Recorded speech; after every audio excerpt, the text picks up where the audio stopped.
तो उससे आगे जैसे खर्चा चलने लगा, तो मैं फिर 83 में यूएसए जाने का नंबर पड़ा मेरा 40 किलोमीटर। अच्छा।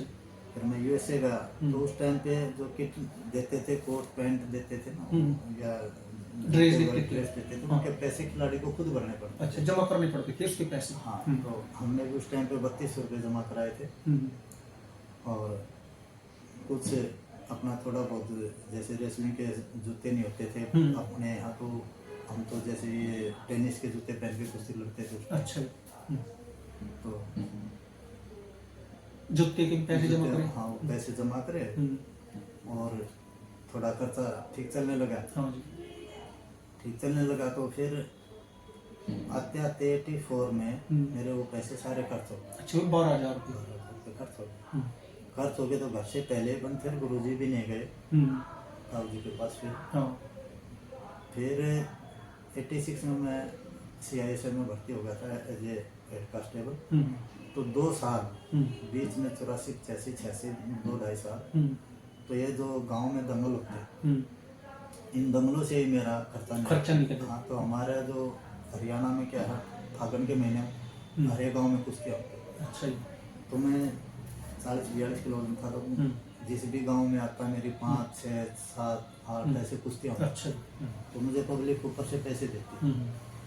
तो हर दंगल में उस टाइम पे किसी में 150, किसी में 200, किसी में 250 रुपये ऐसे आ जाते। तो मैं मार्च के महीने में मेरे पास ये समझो 2-2.5 रुपये, 3,000 रुपये हो जाते थे, इकट्ठे हो जाते। तो जिनसे तकरीबन पूरे साल का खर्चा निकल जाता।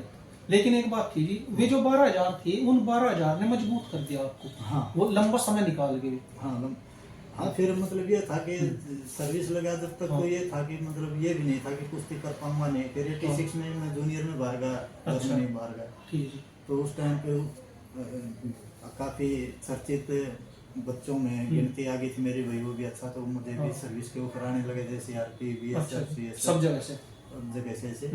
तो मैं CISF में भर्ती हो गया। तो 86 तक तो ये नहीं पता था 5 साल कैसे निकल गए, मैं कभी कुश्ती कर पाऊंगा नहीं कर पाऊंगा। अच्छा। क्योंकि कुछ भी तो नहीं था। मतलब मैं ये कह रहा हूँ कि जब सर्दी आती थी ना, तो सर्दी में प्रैक्टिस करने के लिए हमारे पास कपड़े भी नहीं होते थे। मैं माँ से अपनी ऊन की जर्सी बनवा के ले गया। अच्छा, वो सुलाई से निकाल हाँ, वो जर्सी बनवा के लेके जा रहा था। और नीचे पूरी लोअर नहीं था पूरा, नीचे कच्चे में प्रैक्टिस करते, ऊपर वो जर्सी। अच्छा। नीचे ये आप। अच्छा। तो उसमें ही सर्दी में कांपते रहते, थोड़ी देर दौड़ लगाते। तो वो गर्माहट बन जाता है। तो उस तरह मेहनत करी। मतलब आपकी सबसे ज्यादा कुश्ती किसके साथ हुई? काफी जो नाम, मतलब नाम भी हुआ। नाम भी जैसे सुच्चा पहलवान थे जो आज अभी कनाडा रह रहे हैं। अच्छा, भी सुच्चा पहलवान गुरु हनुमान जी के इंटरनेट पहलवान थे। भी है ना, जो इसके सुजीत का भाई था है। हाँ, 4-5 बार मेरी कुश्ती हुई। अच्छा। 5 बार। एक बार मैंने उसको चित भी किया, बाकी बराबर रही। अच्छा, एक बार हराया आपने, वो 4 बार बराबर रहे। जैसे कि गुरु काफी इंटरनेशनल पहलवान थे, जैसे कुलदीप जी थे, काफी सीनियर थे। तो उनसे भी कुश्ती काफी, मतलब फिर तो सभी जो इंटरनेशनल थे आपस में। एक सुनील जी थे अपने रेलवे के ओलंपियन, उसको भी मैंने हराया। वो जैसे 1984 के ओलंपिक में गए थे वो। अच्छा। और तब हमारा और उनका काफी फर्क था। मैं तो 40 किलो का था और वो 48 किलो में ओलंपिक में गए थे। वो सीनियर के थे, मैं कैडेट का था। तो बहुत फिर अगले साल मैं वो सीनियर में गया था, फेडरेशन ने उसको जूनियर में पार्टिसिपेट करवा दिया। 52 किलो। ठीक। और वजन घटा के मैं 52 किलो नहीं, वो बढ़ गया उसका वजन 48 किलो में। 84 में फिर 52 हो गया। मेरा भी वजन बढ़ गया, बच्चा था, मैं 52 किलो जूनियर में। अच्छा। तो जैसे पहली कुश्ती मेरी उसकी आ गई, तो किसी को ये महसूस नहीं था, मुझे खुद महसूस नहीं था कि मैं इसको हरा पाऊंगा। मुझे तो ये था कि पहला राउंड भी शायद ना निकलने दे, पुराना पहलवान। लेकिन मैंने उसको एक तरफा हराया। अच्छा। एक ऐसे रुखविंदर बिंदा बोलते थे हनुमान अकाडमी, तो बहुत सीनियर पहलवान था, हमारे से बहुत ही अच्छा था। तो जैसे उसके साथ भी एक बार कुश्ती आई, तो अगर 100 लोगों से पूछे 100 के 100 लोग ये कहते बिंदा भी बहुत अच्छा है, तो बच्चे ही। तो उसको मैंने जैसे एक तरफा हराया। अच्छा। बिंदा ये गुरु हनुमान की इंटरनेशनल थी। अच्छा। तो ऐसे मतलब जैसे बचपन से न मैं एक ऐसा नहीं था कि मैं अगर 13-14 साल वाले बच्चों में कुश्ती पार्टिसिपेट किया तो मैं वहाँ फर्स्ट आया हूँ और अपनी एक्चुअल एज में फर्स्ट आया हूँ। ठीक ये नहीं था। आप पहले बहुत सारी गड़बड़ हो जाती थी, वो 5-5 साल उम्र घटा लेता है, 2-4 साल उम्र घटा ले। मेरा भगवान की दया से मैं जिस उम्र में भी बाहर गया तो मैं अपनी एक्चुअल एज में ही उसमें गई। ये नहीं था मुझे कहीं कम ज्यादा करने की जरूरत पड़ी। ठीक। हाँ, कम ज्यादा जरूरत पड़ी, एक बार ये जरूरत पड़ी थी, मैं आपको हालांकि ये चीजें बतानी नहीं चाहिए, लेकिन जो चीज है जी गलत भी चीज कोई हो जाती है, कोई मजाक की भी चीज होती है, वो बतानी भी चाहिए। तो मुझे सर्विस की जरूरत थी। अच्छा। पैसा था नहीं, तो मैं पढ़ता था नहीं, मैं 7वीं पास करके चला गया था। उसके बाद मैं कभी स्कूल में नहीं गया। अच्छा। तो फिर मेरे को किसी ने कहा भाई 10वीं तो कर ले। तो मैं 85 की बात है, एक राजकरण मास्टर जी थे हंडौरा गांव से, सोनीपत के। अच्छा। तो अखाड़े में आते जाते रहते थे, कैप्टन साहब के पास। हाँ, वो ड्राइंग मास्टर थे। तो वो बोले मैं इस अशोक की 10वीं करवा दूंगा। तो मैं 10वीं करने के लिए वहाँ एडमिशन ले लिया मैंने। अच्छा। एडमिशन लिया तो मैं ये उस टाइम पे जाली सर्टिफिकेट चलते थे, बहुत ज़्यादा वो नहीं थे। तो मैं अपने जाली सर्टिफिकेट बनाया और उसमें स्कूल में एडमिशन लेने चला गया। उसमें 20 साल की उम्र बना ली मैंने। तो हेडमास्टर बोले कि भाई आप तो ओरेज 10वीं में आपका एडमिशन नहीं हो सकता, आपकी उम्र ज़्यादा। तो मैं हेडमास्टर को बोला कि कल कितनी चाहिए हो बताओ। तो हेडमास्टर एकदम गुस्से में आया कि भाई कहाँ से लेके आएगा, मैं जहाँ से लेके आया वहाँ से वोट ले आऊँगा। तो उस टाइम पे ऐसे काम चलते तो नहीं चलते। तो अगले दिन उन्होंने मास्टर ने बता दी इतने में, तो उसमें लेकर वो चला गया। तो ये वैसे 10वीं हो गई थी। ठीक है। तो इस तरह के किस्से भी होते थे। हाँ जी बिल्कुल। अच्छा जी, और भाई फिर सन नौकरी भी तो आपने वो जल्दी छोड़ दी ना जी? हाँ, मैंने 20 साल में ही VRS ले लिया। 20 साल में? पूरे 20 साल। अच्छा, उसके मतलब क्या कारण रहा है जल्दी छोड़ देगा? उसका कारण यही रहा कि एक तो मैं था और मेरा साथी ओमवीर था, हम दोनों। ओमवीर पहलवान जी? हाँ, दोनों टीम के इंचार्ज थे। तो जब हम टीम के इंचार्ज थे तो हमारी टीम का रिकॉर्ड भी बहुत अच्छा रहा। जब तक आप दोनों रहे इंचार्ज? ऑल इंडिया पुलिस के चैंपियन भी रहे हम। और हर टीम में हमारे CISF से 2-2, 3-3 लड़के सीनियर में बाहर जाते थे। तो कुछ गंदे लोग थे जिन्होंने हमारी, एक ऑफिसर आ गया हमारा शेखावत करके, DIG स्पोर्ट्स लग गया। अच्छा। हमें नहीं पता था, वो बहुत ज़्यादा करैप्ट आदमी था, बहुत ही ज़्यादा करैप्ट। अच्छा। तो उसके जो घर आने जाने वाले लोग थे उन्होंने कहा कि भाई इनको हटाओ। अच्छा।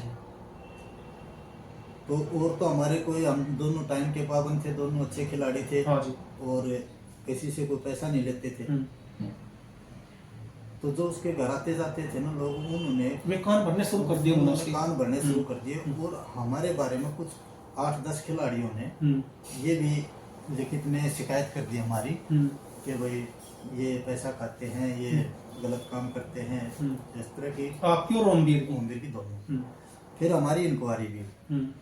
तो इंक्वायरी हुई तो मैंने ये भी कहा था कि कोई भी चीज अगर साबित हो जाए, मैं आज ही घर चला जाऊँ, मेरे को कोई भी चीज साबित करो। और फिर उन 8-10 खिलाड़ियों ने जिनसे लिख के दी थी, मैंने उनको भी अखाड़े में आगे बोला था भाई ठीक है, आप लोगों ने लिख के दे दिया, जो भी किया आपने बढ़िया किया। लेकिन आज के बाद भाई, मैं अब तक आपका कोच था, लेकिन आज के बाद मेरे को नमस्कार भी मत करना, कहीं भी मिल जाऊँ, मैं आपसे नाराज नहीं हूँ, लेकिन मैं अच्छा रहूँगा, आप मुझे बोले भी ना, मैं आपके राम राम भी नहीं लूँगा। तो इस तरह का वो हमारे को आरोप लगा के हमारे को टीम से निकाल दिया। अच्छा। टीम से निकाल दिया तो जब वहाँ और हमारे को एक पुनिशमेंट पोस्टिंग भी दी गई। मैं DG से ही मिला था उस टाइम पे, पता नहीं KM सिंह था, क्या नाम था DG का, मैं नाम भूल गया। अच्छा।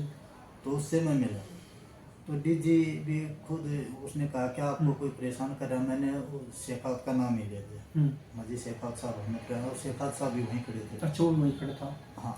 तो एक इंस्पेक्टर की हिम्मत नहीं है किसी DG को या किसी IG DIG का नाम लेना ही बहुत बड़ी बात हो जाती है। हाँ। और हमने आमने सामने बोल दिया भी ये कर रहा परेशान। तो DG साहब हमारे पर और भी ज्यादा भटक गए और बोला भाई, मेरे को बोले कि आपने हार्ड एरिया में ड्यूटी की है। मैं बोला नहीं जी, बोले इसकी तुरंत प्रभाव से हार्ड एरिया में पोस्टिंग कर दो। मैंने फिर भी कहा मैं जी, मैं हार्ड एरिया, अगर मुझे सर्विस करनी है जब भी कोई दिक्कत नहीं है, और नहीं करनी जब तो कोई है ही नहीं, पर आप गलत आदमी का साथ दे रहे हो। वो और भी भटक गया, फिर मेरी पोस्टिंग कर दी NLC नागे में। 2005 की बात है, जो ठीक। CISF की सबसे गंदी और सबसे हम्म, पनिशमेंट पोस्ट है। ठीक। कौन सी जगह जी? NLC नवेली। और NLC नवेली। हाँ, ठीक। इसमें मद्रास में। मद्रास में। फिर वहाँ का माहौल देखा तो भाई मतलब एक मैं एक स्टार खिलाड़ी रहा था अपने हाँ। टाइम का, तो वहाँ मुझे ऐसा महसूस हुआ कि भाई इसके लिए तो नहीं इतनी मेहनत की थी। हाँ जी। वहाँ जो खाना था, वहाँ जो अब वो आप तो शाकाहारी रहे होगे जी? खा लेते थे, अच्छा। चिकन वगैरह खा अच्छा, लेते अच्छा। थे। बाहर खाते थे पहले, बाहर कुछ नहीं मिलता मिलता था, था। मजबूरी थी वो। तो फिर वहाँ अच्छा लगा नहीं सर्विस में, हालांकि मेरे साथी होंगे थे, हम दोनों इंस्पेक्टर थे। अच्छा, दोनों ही गए होगे वहाँ का? आप गए? दोनों। दोनों ही। हाँ, फिर वो अभी रिटायर हुए कमांडेंट से पिछले मई में। अच्छा। CO बन गए। तो हम्म। मैं इंस्पेक्टर से ही अपने पेंशन आ अच्छा, गया, पेंशन। मुझे अच्छा नहीं लगा अच्छा, वहाँ। जब आप मद्रास चले गए तो फिर आपने नौकरी छोड़ने का फैसला कर लिया? हाँ, फिर वहाँ वही रहते हैं हाँ जी। क्योंकि जो काम करने वाला है ना, उसके पास टाइम नहीं होता किसी की चमचागिरी करने का भी। क्योंकि वो अपने और काम कई में लोगों व्यस्त को रहता है। पसंद भी चमचगिरी करने वाली रहे। अपने हिंदुस्तान का तो हाँ। है ये हम्म। कि चमचागिरी वाले ही आगे रहते हैं।